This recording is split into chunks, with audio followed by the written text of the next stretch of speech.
One morning, I was scrolling through my social media feed, just like always, half awake, coffee in hand, when I saw a video of a new business opening. People were clapping, smiling, holding their phones up, capturing the moment. A ribbon was cut, someone cheered, music played in the background. It looked beautiful, thought through, warm, inviting. Exactly the kind of place you'd want to stop by on a Sunday morning. But as I kept watching, something twisted in my chest. The name on the sign, the font, the logo, even the pattern of the tiles on the floor. It was all exactly as I once drew it in my notebook. I froze. Every frame of that video felt like a memory, only it wasn't mine anymore. It was like watching a dream come true for someone else. Because this wasn't a coincidence. This wasn't inspiration.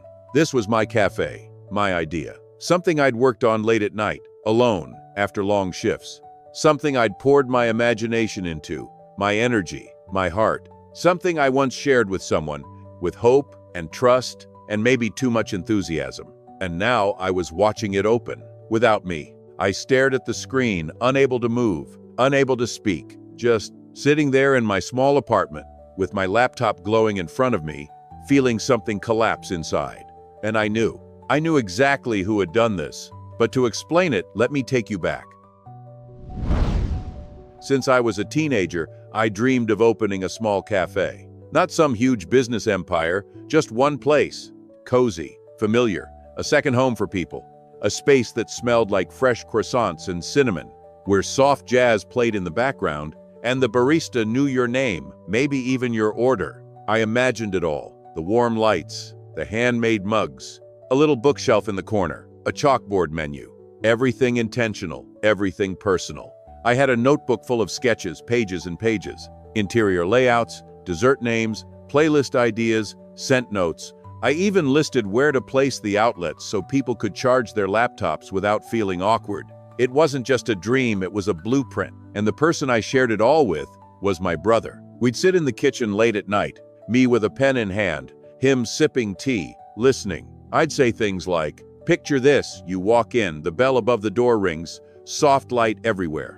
And he'd nod, smile, sometimes even offer suggestions. Other times he'd say, "Maybe one day we'll do it, you and me."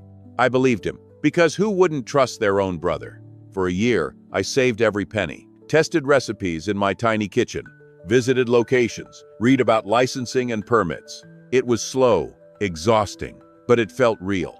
And then, that morning, the video, the grand opening, the cafe I dreamed about now standing real, but without me.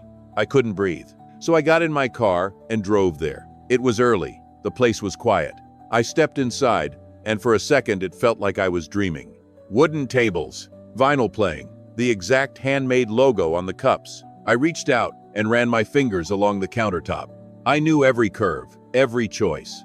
And then he came out from the back, wearing an apron, smiling. My brother. His smile faded when he saw me, just for a moment. Then he said, "Don't take it personally, it's just an idea." I stared at him. No words came out, because something in me shattered. He added, "You weren't doing anything with it anyway." I turned and walked out. No scene, no yelling, just silence. And we never spoke again. I never got an apology.